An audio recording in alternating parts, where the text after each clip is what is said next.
Hello and welcome to our room here on Clubhouse, our club, MIT Technology Reviews Club.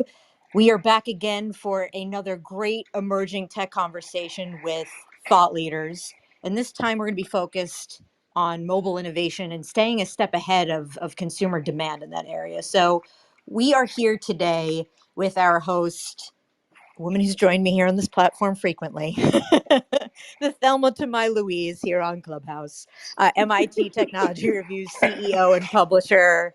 Needs no introduction, certainly not for me. Elizabeth Bramson Boudreau. Hi, Hi, Elizabeth. everyone. Hello. Hello. And our guest of honor today, so excited to introduce to you right now, Raj Talluri. He is Senior VP and General Manager of the Mobile Business Unit at Micron.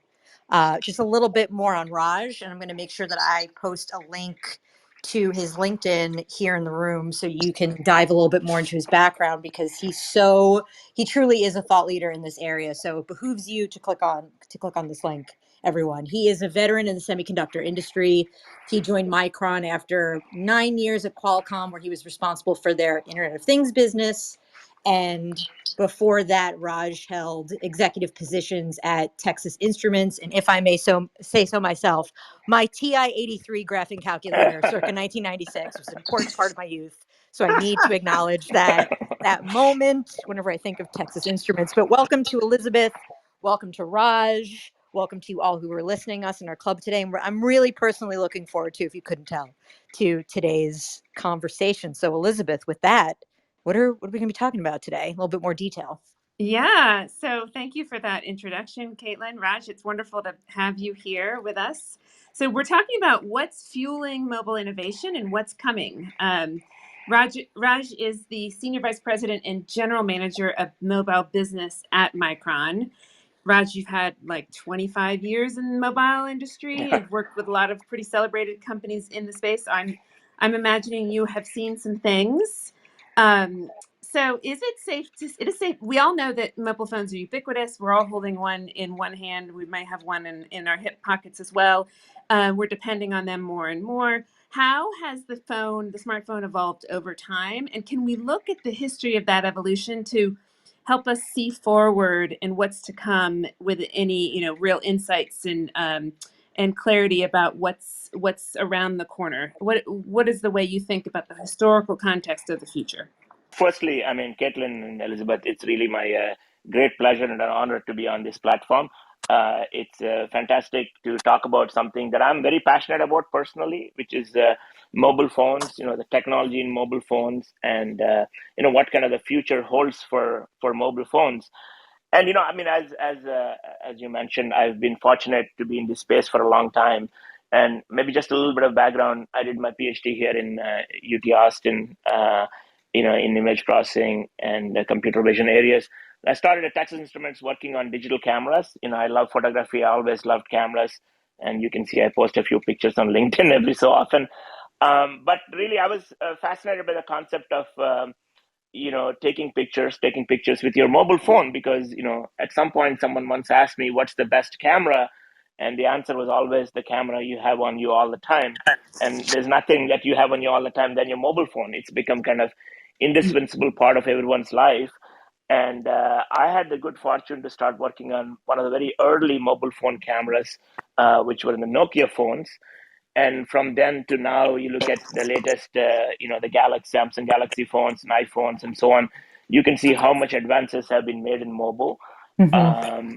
and particularly, like in not just in the camera space, but if you think of, I mean, it's kind of hard to imagine, um, all the things we do with our phone nowadays, right? I mean, this conversation. I mean, most of us are calling in through our phones, and never imagine that it's our web browser, it's our entertainment device, it's our car, because you hail Uber through it, and it's the one you order your food through Uber Eats or do your shopping on. It's your banking device, and it's your AR VR companion, and it's your social media.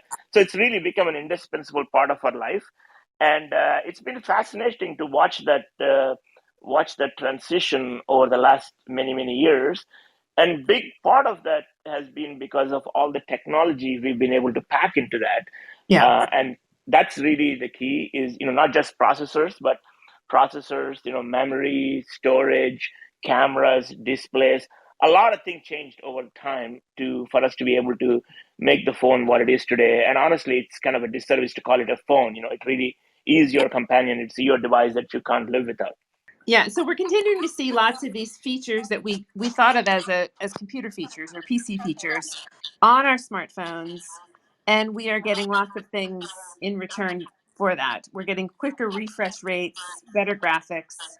So thinking about what comes after around 5G and the applications involving AI, VR, smart assistants, what are people able to do today that was impossible before?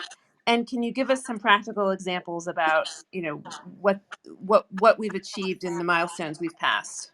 Couple of things, right? I mean, firstly, if you look at mobile phone evolution over the past many, many years, one of the key things that has really made this device so phenomenal, uh, compared to all the other devices we use. Like, I mean, at some point, people used to buy as many mobile phones as, I don't know, digital cameras or MP3 players or TVs or whatever. But the phone very quickly became, the smartphone, and then it became the largest technology platform you can find. I mean, there is 1.3 billion, or more smartphones sold every year. I mean, that's a staggering number. And people keep replacing their phones every couple of years. And the reason for that has been the fact that it's a connected device. I think that is a really fundamental aspect of the phone. Because people talk about 2G, 2.5G, 3G, 4G, and now we're on the stage of 5G. And that fact that it's always connected has really made this device stand apart from a lot of other devices, and a platform where technology integration happens, right? I mean, we had our own, like if you think about it, people used to buy digital cameras, people used to buy MP3 players, people used to buy, Garmin GPS. You guys might remember that. Nobody buys, very few people buy those anymore. I mean, all those things have gotten integrated into the phone. And the reason is it's with you all the time and it's connected. And that makes a Yeah. huge difference, particularly now with 5G. I've been watching, I've been in this space since 2G and 3G and 4G and now 5G. And, one of the questions that gets asked every time is, hey, what's the killer app for this new connectivity technology? Like Mm. what's 5G going to do that 4G didn't do, or so on. Right. And the interesting thing is, you know, it's one of those things where it's a technology platform, and the best applications that come with the new connectivity have not really been invented. And what do I mean by that? Like, I was involved in a lot of discussions, I think when I was at TI, on, hey, should we really put GPS in the phone? Because GPS was a technology that became available, and people were like, hey, we should put it into the mobile phone because people may have some use for it. Yeah. And no one actually thought that putting GPS will launch applications like Uber. The Right. fact that you have location in a phone is what made Uber and Lyft possible, and that had a huge impact on total number of car sales or how you think about where you go. Um, you know, I think that is kind of how these platforms are. Like with 5G, I think it's going to have a tremendous impact on many, many aspects of people's lives, because 5G does a few things that 4G couldn't really deliver. One is just the tremendous amount of bandwidth. Yeah. Like I'll give you an example just to motivate this so much easier. So I mean, we used to worry about, hey, can we really? I mean, let's say you want to get on a plane and you're like, I want to watch some show, and Yeah. you're like, oh, I got to start downloading stuff in the night before or something because it's Yeah. going to take a long time to download this. Particularly nowadays, people just launch an entire series of episodes, like Netflix or whatever, that you can download, which was unthinkable a few years ago. But now with 5G, you can download all of that at 4K in just a fraction of a time compared to what it was before. And that is Sure. so liberating because now all the content now is on your phone when you travel. And the other, interesting thing is there is this thing that's also 5G does, which is latency. There's two aspects to connectivity technology. One is just how much content you can bring in and how fast you can bring it in. The other one is how quickly does a phone does a device respond. For example, let's say AR VR is going to have a huge impact. 5G is going to have a huge impact on AR VR. And why is that? Because when you buy an AR VR headset or when you take your phone and put it into a AR VR headset, one thing that happens is when you move your head, you need the scene to move just as fast as your head moves. Otherwise, you get nauseous.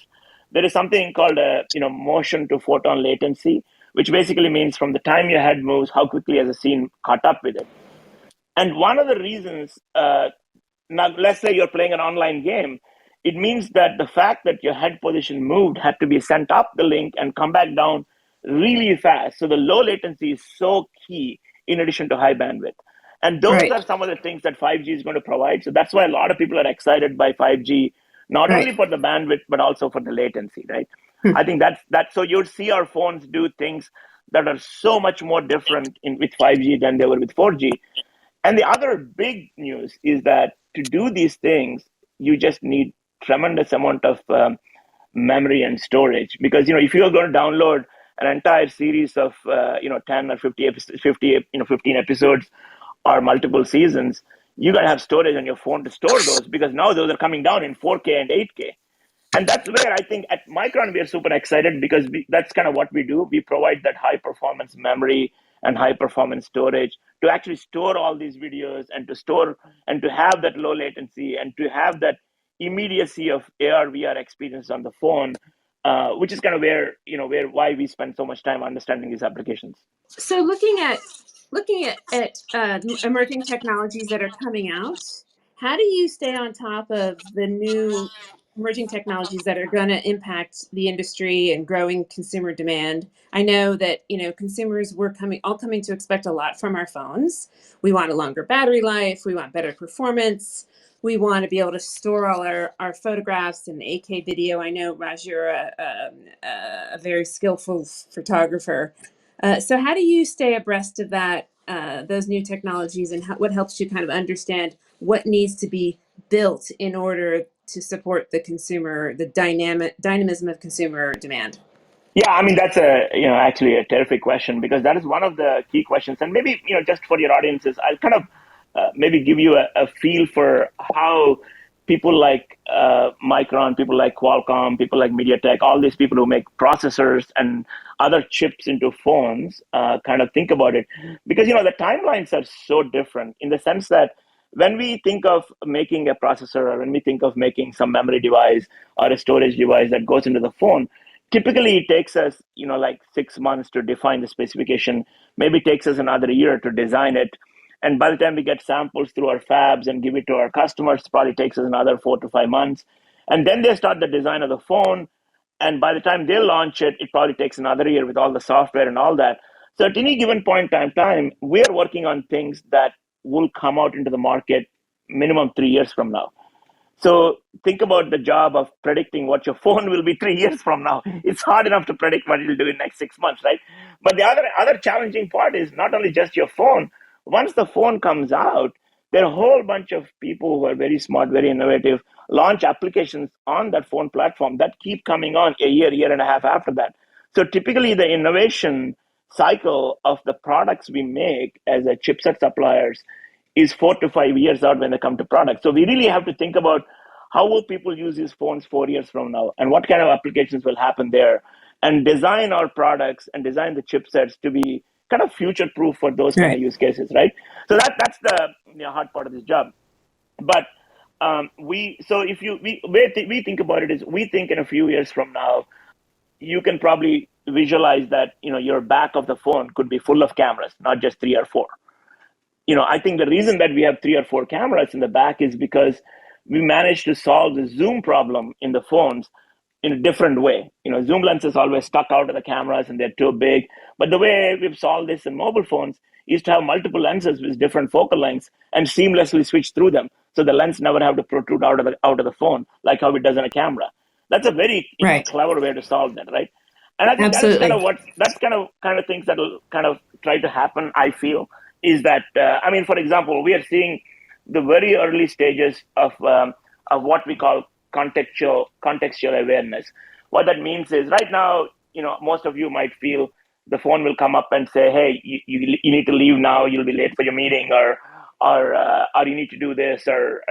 So the phone is trying to predict what you might want to do or where you need to be. but it's very rudimentary in my view. I think as AI and machine learning, really happens, and we get more and more memory and more storage and more higher and higher performance processing with that high speed connection to the cloud, I think your smartphone will be able to anticipate much, much better what each person would want to do next, or what they should do, or in fact, do some of those things for them. I think contextual awareness is something that will really take off in the next few years. I think we really believe that that's still in the early stages. And the other one I'll kind of go out and say is that I think we've kind of used this kind of rectangular devices with a screen as our phones as the form factor. I think that is going to change. I mean, you can already see the beginnings of it with people like Samsung and a bunch of other people launching foldable phones, where now suddenly you're able to, the form factor is evolving to the point where it becomes much smaller, but when you want it, gets much bigger. We can see that changing quite a bit. We can see this phone functionality. And when I say phone functionality, all these things that your smartphones do, us taking that for granted and being able to deliver those in different form factors. Maybe your headset is going to become a lot more capable, or your AR, VR glasses, or the glasses you wear will be your smartphone. So I think the form factor itself is going to change quite a bit in ways that we can't really predict now, because there's a lot of technology and a lot of work being done in different aspects of that. And the last one I'll say is I think people will have much more than one device that performs this functionality. Already, people have things like smartwatches and phones, and sometimes they only go with the watch, sometimes they go with the phone and the watch. It could be more devices like that, that this functionality that smartphone provides can get more and more distributed. And for us, we have to comprehend what that means to the different kinds of chips we make, different cost points, different power envelopes, different sizes that go into those. Elizabeth and Raj, we've covered off on where we've been, where we're going. And Raj, I will post a link in a minute when you get into this next question with Elizabeth about contextual awareness, because we do have some more resources on that I want to share with the room. But the user experiences, even my own personal experience with my devices and smartphones, it's rapidly evolving. Right. So perhaps we can continue this 5G proliferation conversation, try saying that phrase 3 times fast, with some additional consumer context. And I think Elizabeth might have the prime example of her in her own Right. household of how Right. this is coming to life.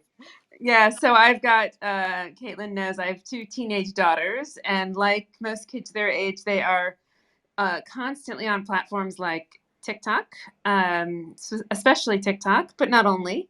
And of course, there is this reality that we are having this very conversation on Clubhouse, which is mobile based. So just thinking about I guess it's Generation Z, the younger folks who, like my teenage daughters, what does 5G adoption mean at the consumer side for them? What do you see? A few things that have happened recently that are actually pretty amazing, as 5G started. I mean, there's two big things that have happened quietly almost in the mobile phones, in the smartphones. One is, of course, the adoption of 5G and higher bandwidth. And the other one is the proliferation of AI and machine learning, which we actually don't really, most users don't see it and don't know that it's even AI and machine learning. And I'll give you an example. I mean, for a long time, our ability, the social media was kind of full of, let's take pictures and share them, Instagram, Snapchat, and so on. Right, that become really big. Quietly, TikTok has become a huge platform in the amount of that. And now, if you go to Instagram, Reels has become really, really big in terms of how people share content. Now, what has happened to actually make that happen? Right? Actually, if you think about it, to be able to record video and share video is a huge technological advancement, because to store one picture versus 30 frames per second, 30 images per second for like, I don't know, 10 seconds, 20 seconds, 30 seconds videos is a tremendous amount of data. And that has been made possible by very high performance memories that we made, like LPDDR5 and so on, and a lot of storage. And that kind of created people from, hey, why just take a picture? Let me take a video. Now, the problem with video has always been that our users, kind of acceptance of video is based on, really highly produced content like movies and TV shows. So to Sure. make good video, it's tough. You got to edit it, you got to upload it, you got to put it on a PC and so on. But what AI and machine learning was able to do is that they were able to really create this fantastic video editing software right inside your TikTok and these applications. And the other thing that a lot of people don't realize is that 5G also provides high speed uplink, which means you can upload data at much higher speeds than you were able to do before. So that's kind of what has made the rise of these social platforms having a lot more video content is because of 5G and AI and the memory and storage being available. I think that's something that will continue for a while. I think video quality will get better, higher resolution, and so on.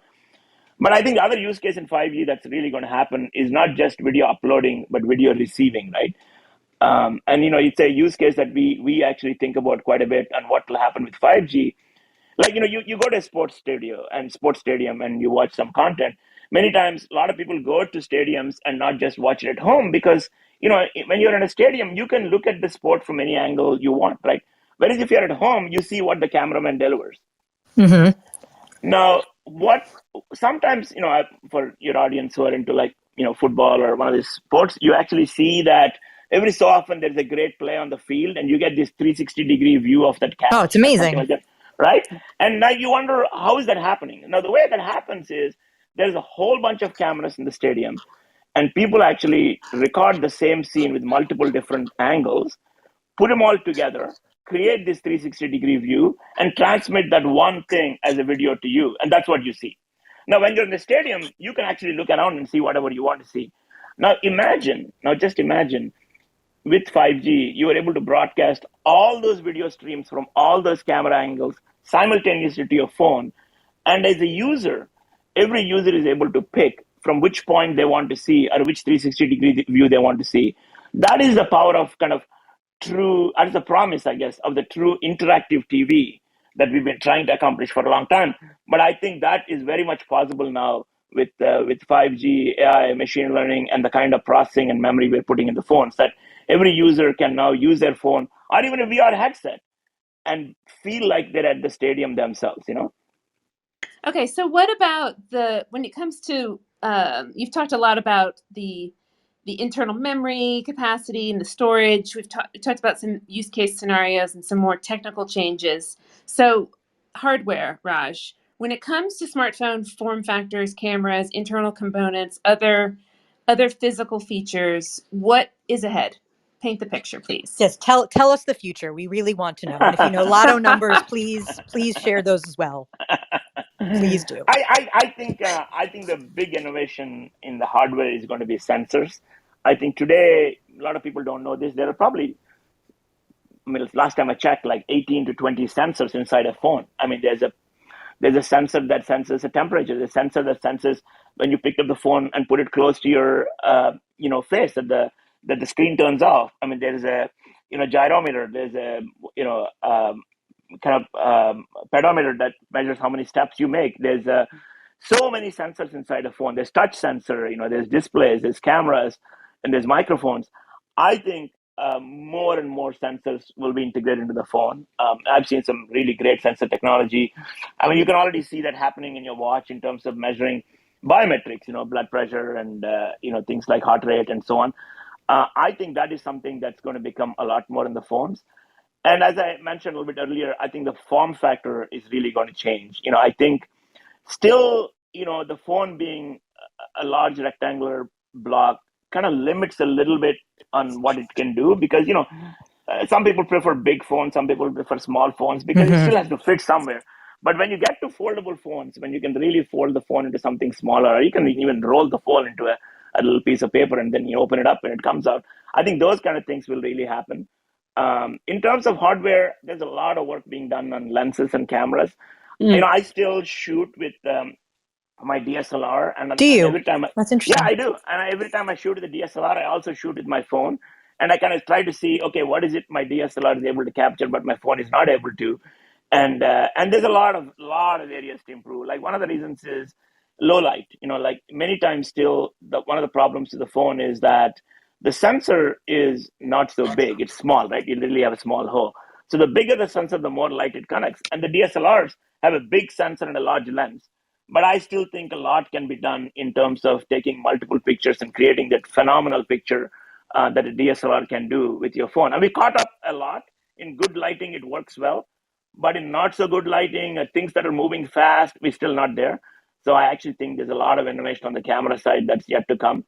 And the AR VR aspect of it. I mean, and right now, AR VR is in very, very early stages, because to have that terrific realism that you feel like you're there, I mean, there's still a lot of work to be done. So I think all those areas will improve quite a bit, over time. So just a question on sensors. Are there applications for all those sensors other than I can immediately think of health, health monitoring and whatnot. Are there other applications outside of health that I'm not thinking about, Raj? Yeah, I mean, I think, like I said, I think, altimeters, pressure, temp, there's a lot of other stuff that's in there that could change your user experience. I mean, you actually see now, if you think of GPS as a sensor and it tells you your location, you can already see how much it makes a difference of, in terms of navigation, for example. But even those are still not super accurate, right? I mean, we all, see suddenly the GPS loses track when it's middle of buildings and so on. And those shouldn't happen. Those shouldn't happen, right? Yeah. And particularly the integration of smart cities. Like, let's say you're driving around a city. I go to San Francisco quite often, and you just want to figure out where to park. I mean, you should never have to look for a parking spot. Your phone should know where the parking spot that's open is, because most of these parking spots have a parking meter next to it, and the parking meter should know if the parking spot is empty or not. And you're connected, the parking meter is connected, so it should be straightforward for you to be directed right to your empty parking spot. Right. But still, that doesn't happen, right? That's the dream, though. but the technology exists, right? So that's why, to me, those things are just a question of getting the applications to be built and the infrastructure to be connected. And as you were introducing me, I mean, you talked about the fact that I was responsible for the Internet of Things business at Qualcomm. So I ran the Snapdragon application processors, which are actually went power most of our phones today, all the Android phones. And then I worked on the Internet of Things product line. I realized then, how much all these other devices in and around us, if they got to the capability of the smartphone and they were all connected, what a difference it would make. Like, wow. let's say the parking meter had the capability of a smartphone, or your electric meter had that, or let's say the light, the kind of traffic light had that kind of intelligence and communicated with you. So when you get to these kind of devices, all these things that are connected to have that kind of intelligence, and your phone is kind of connects to all of them, then you can see how much better the use cases can be, right? Because still we're looking at them in isolation, not as a connected series of devices, and that is in front of us. Yeah, well, Raj, thank you very much. Again, this was Raj Talluri, Senior Vice President and General Manager of the Mobile Business Unit at Micron. He walked us through the future of mobile memory and storage technologies, how it's going to impact our daily lives and those of our teenage children and beyond.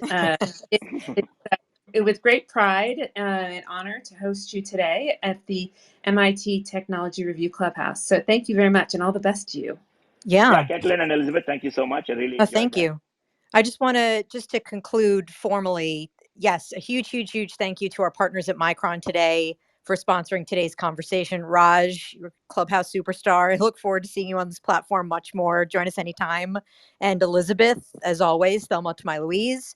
As I mentioned earlier in the conversation, we really hope that you checked out some of the links that we posted here, because I think they go a couple more clicks down into what Raj and Elizabeth were discussing during our chat. I think they're super helpful just to give some context and unpack and understand the developments that are happening over at Micron in the mobile innovation space. And I personally think it's hugely exciting. We do have some hot gossip. We have some forthcoming Micron content coming out soon that I cannot encourage you enough to keep an eye out for on technologyreview.com. That includes a forthcoming episode of our Business Lab podcast hosted by my dear friend and colleague, Laurel Ruma. So please stay tuned for that. And you could always, just so you know, as a reminder, you can click on the little greenhouse in our club to replay today's conversation with Raj and Elizabeth, and also see what's on deck. And tomorrow, We're going to be joined here on Clubhouse by our editor-in-chief, Matt Honan, and our editorial director of print, Allison Arieff. And we're going to be chatting about our current magazine issue, which is money. The money issue. Is it time to reconsider cash? Would you take a loan from a blockchain app? I'm also very curious about where that conversation is going to go. Raj, I'm extending an invitation to you personally to join in. And especially in this economy, you bet I'm going to listen into tomorrow's conversation. So please, please join us. Thank you so much to Micron again. Elizabeth, Raj, pleasure. Hope everyone enjoyed listening to this conversation. Check out the content, and thank you, and see you soon, everybody. Have a great day. Bye. Thank you. Thanks Bye. again, everybody. Thank you, Raj.